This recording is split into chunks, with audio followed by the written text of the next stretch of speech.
hello, and welcome to this Halloween episode of Kennedy Saves the World. I love Halloween so much. I don't care if it makes me basic. I love pumpkin spice everything. I love carving pumpkins and pumpkin seeds. I love dressing up, and I don't care if it makes me weird.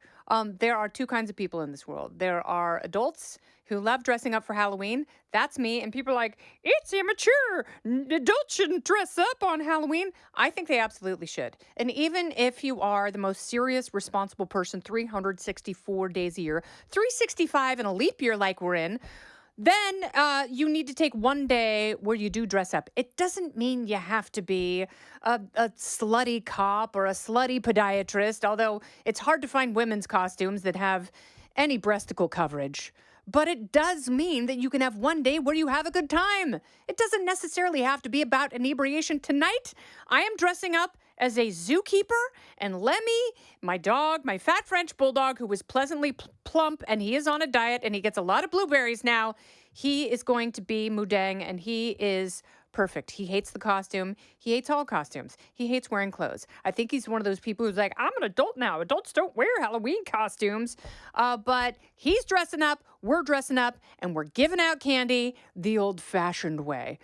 Very funny story. So my older daughter is Rapunzel in college. God knows what that means and what kind of call I'm going to get later on.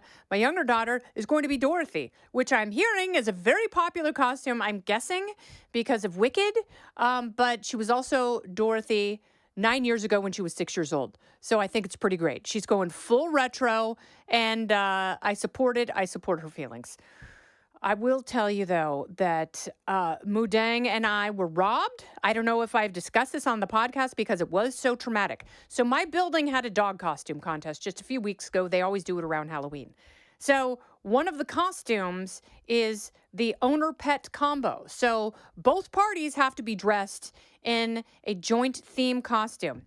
So 2 years ago, I was a bottle of ketchup. Lemmy was a hot dog. We got second place. Last year, my sexy teenage boyfriend, who had just had foot surgery, was on a peg leg. So he dressed as a pirate. Lemmy was a parrot. They won first place. So then there was a lot of pressure on me. So my niece and I painted a pig costume, gray and brown, to look like Moo Deng. It turned out perfectly. I was a zookeeper with a bag of lettuce that I made Lemmy eat.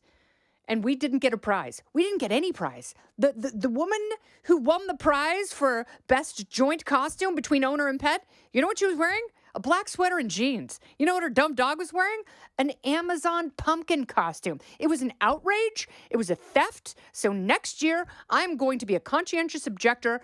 I might put Post-its all over the building telling other people that the costume contest is rigged. Dina Perino even talked about it on The Five. We're still outraged over it, but I believe that I am an internal champion, and we are going to take a victory lap tonight. Don't go anywhere. More Kennedy Saves the World right after this. And you know what?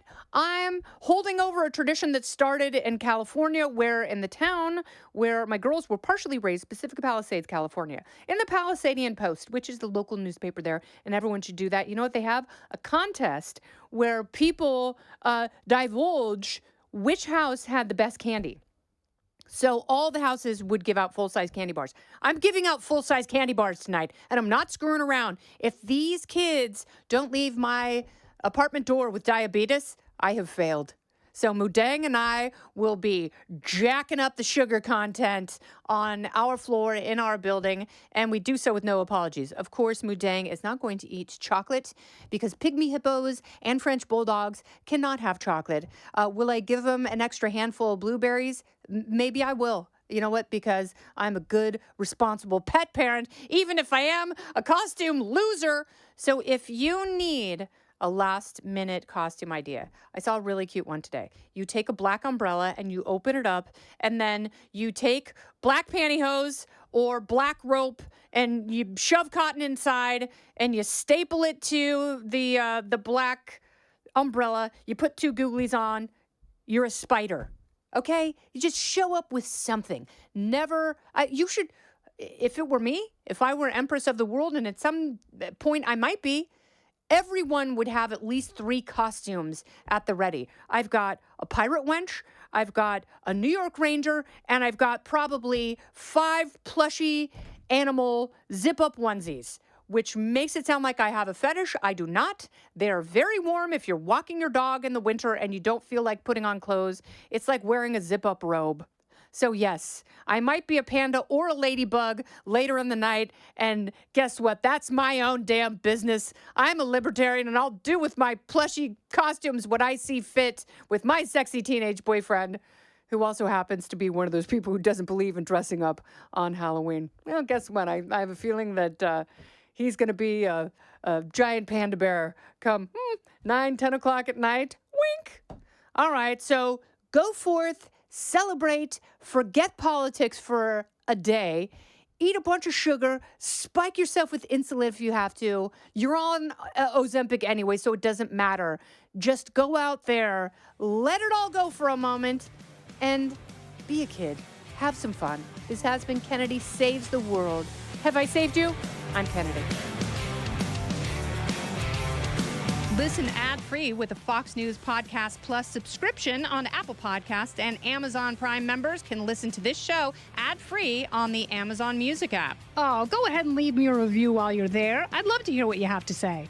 You've been listening to Kennedy Saves the World on the Fox News Podcast Network.